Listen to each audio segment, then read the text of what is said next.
Welcome to the Kottke Ride Home for Wednesday, June 9th, 2021. I'm Jackson Bird. Why some people don't have a mind's eye and others can visualize things in incredible detail. Watermelons on Mars and human-animal hybrid babies born across the world. Neither of those are true, but if you read two of the biggest newspapers in the US, you might have been led to believe they are.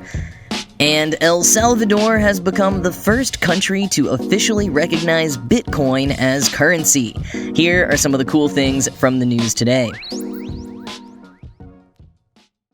Early in 2020, there was a discussion that took over Twitter for a couple of days and was sparked by a post that asked people to explain what they imagined in their heads when told to picture an apple.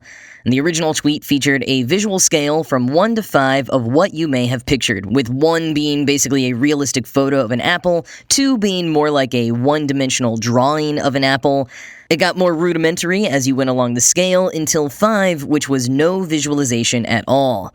And this really messed with people's heads as they thought about how they think about things. Some people were flexing on their ability to imagine a perfect apple, like Neil Gaiman, who responded, quote, "I'm a 1, although the apple is green, has a bead of dew on it, and is on a tree," end quote.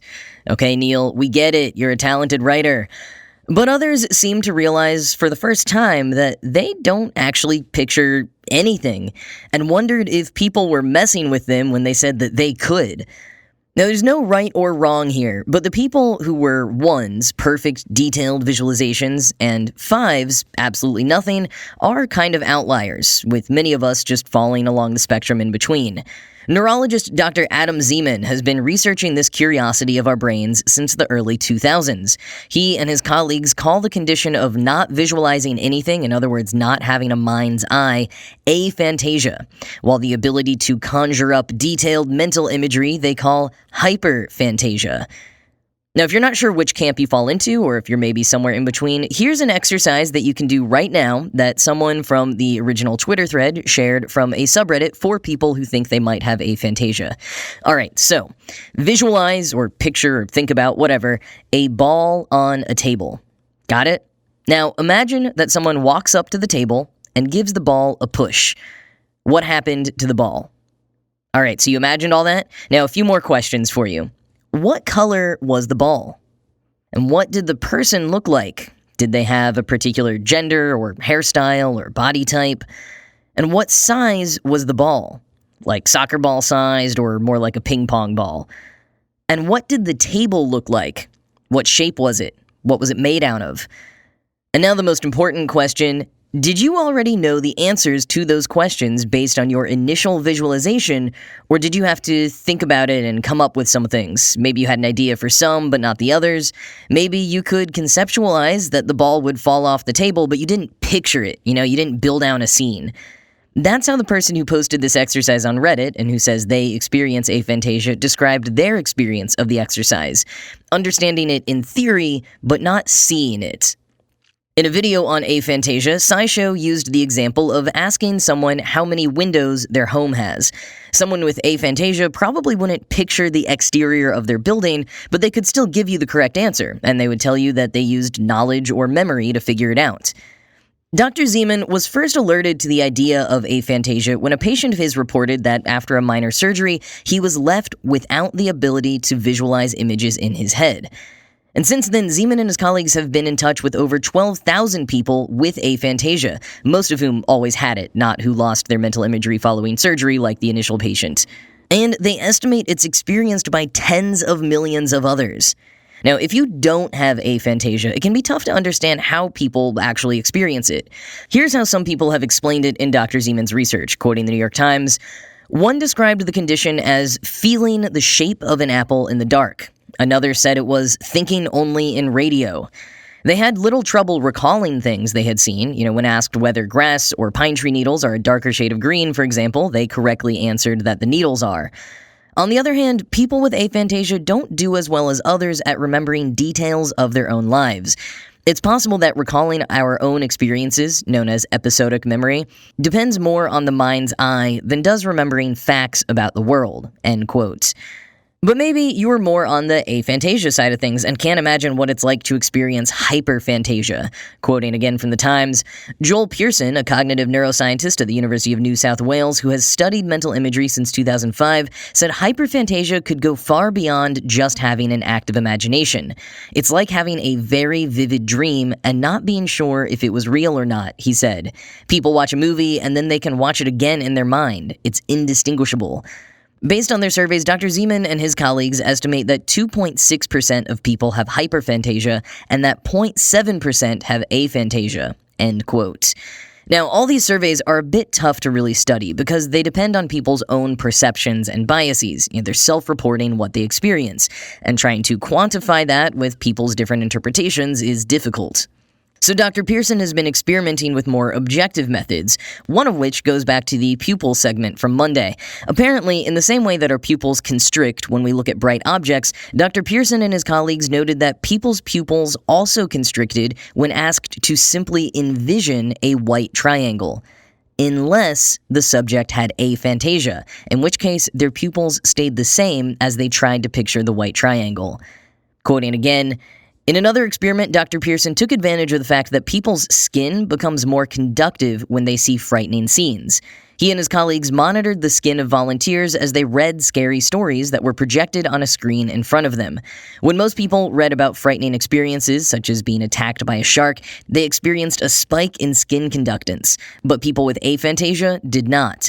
The study suggests that the mind's eye acts as an emotional amplifier, strengthening both the positive and negative feelings produced by our experiences. People with aphantasia can have those same feelings from their experiences, but they don't amplify them later through mental imagery, end quote.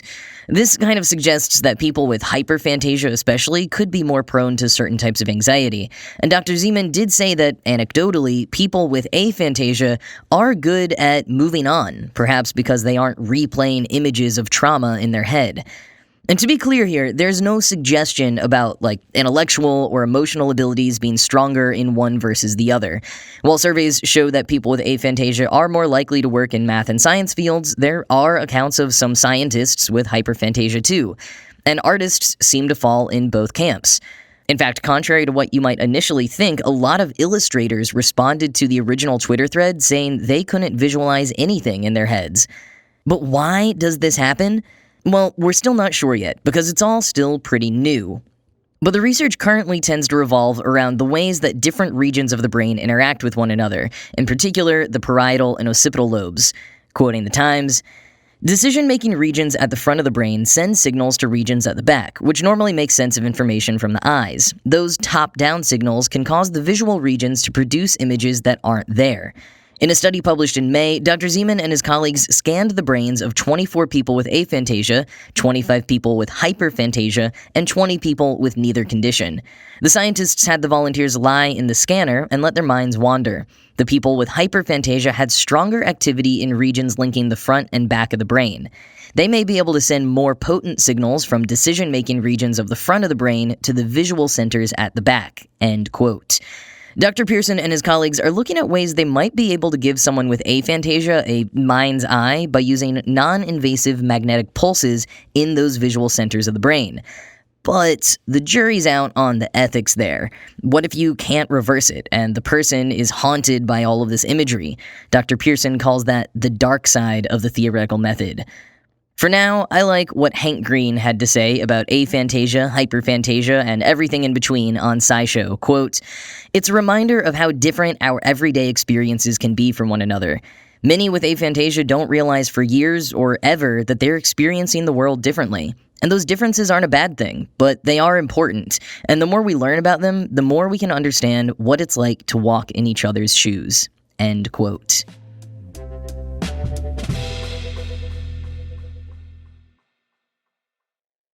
The news media is a mess this week. USA Today's weekend print edition ran a front-page ad for Netflix's new show Sweet Tooth, which I started over the weekend and am really digging so far, although it can be tough to watch at points because the show, which is based on a DC comic by Jeff Lemire that began running in 2009, is about a post-apocalyptic world mostly taken out by a pandemic. So, yeah, a little too close to home at times. The other main element of the show is that right around the time the pandemic started, human babies started being born as human-animal hybrids. In the comic and in the show, these kids are basically treated like animals and hunted down by poachers. It's really gross and awful, which brings me back to the USA Today ad. Their front page was completely taken over by fake articles about baby hybrids, complete with photos from the Netflix series. Headlines read things like, "Hybrid babies born across the U.S.," and "General calls hybrids a threat to national security. Activists fight back." Now, unless you were familiar with the show, which, let's be honest, most people aren't, or you spotted the infinitesimal label of advertisement above the articles, you could, theoretically, think this was real news. Perhaps you'd first think that USA Today had gone the way of National Enquirer before you started believing animal-human hybrids had actually been born, but, with the level of conspiracy thinking these days, I have to agree with Gizmodo that this was kind of an irresponsible move on the part of both USA Today and Netflix. Gizmodo writes, quote, "Many of the fear-mongering stories about the COVID-19 vaccines have featured fantastical elements like microchips that turn people into magnetized 5G radio towers, the sorts of things you might expect to see in a comic book and not in the conversations about a real-world life-saving medicine.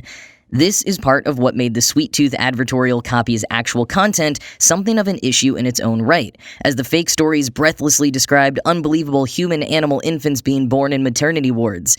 Strange as the ads read, the reality is that misinformation often plays into these sorts of conspiracy-tinged stories that stoke people's fears about society." End quote.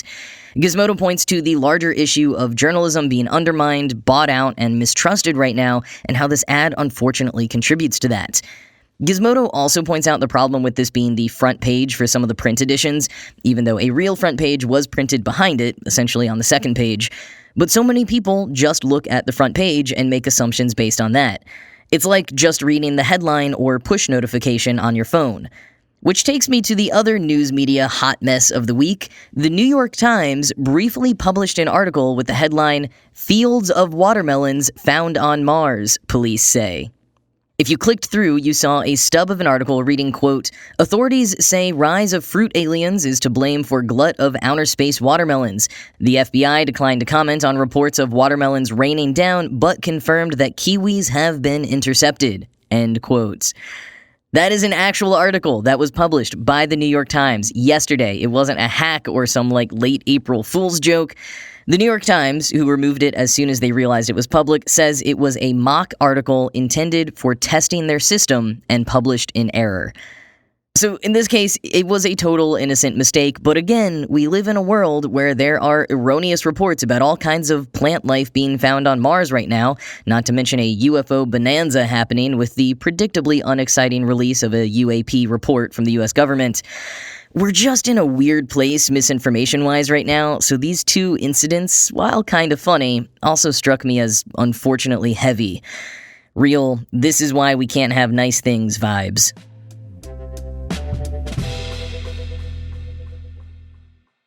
El Salvador has just become the first country to recognize Bitcoin as legal tender.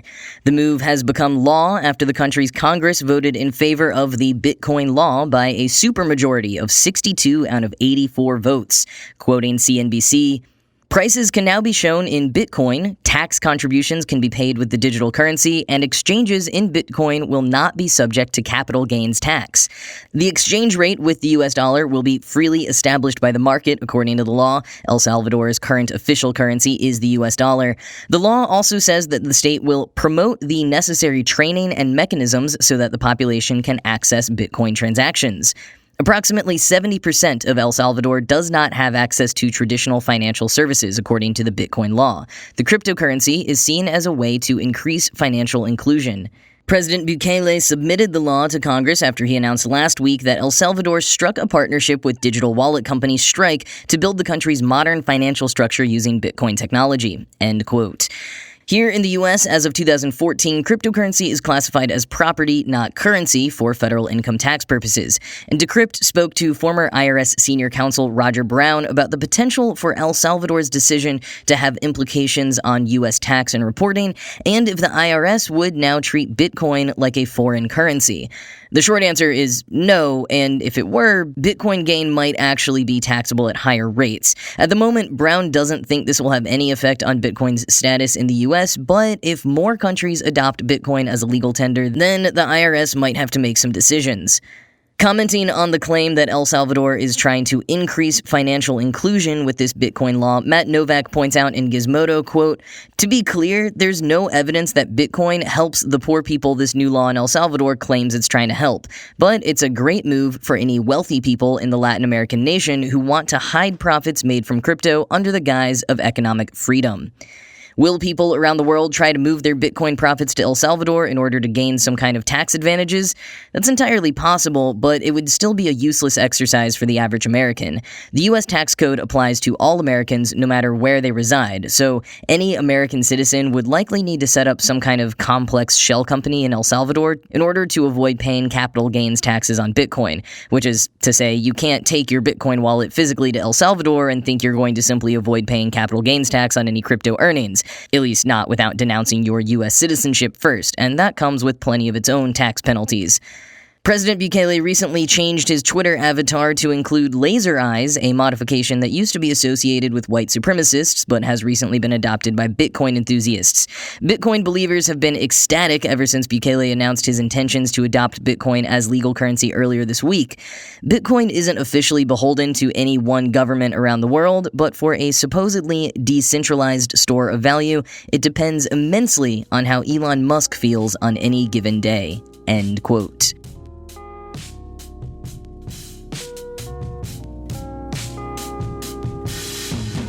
Just a quick reminder that the Ring of Fire solar eclipse will be happening tomorrow, Thursday the 10th.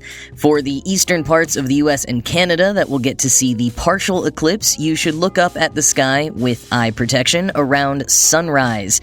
In Europe, it will appear around midday. And if you're hanging with Santa up in the North Pole, you will get to see the full eclipse. Check the link in the show notes for more detailed info on what time to catch a glimpse of the Ring of Fire where you are. But that is it for today. As always, this show was produced by Ride Home Media and Kottke.org. I am Jackson Bird, and I will talk to you again tomorrow.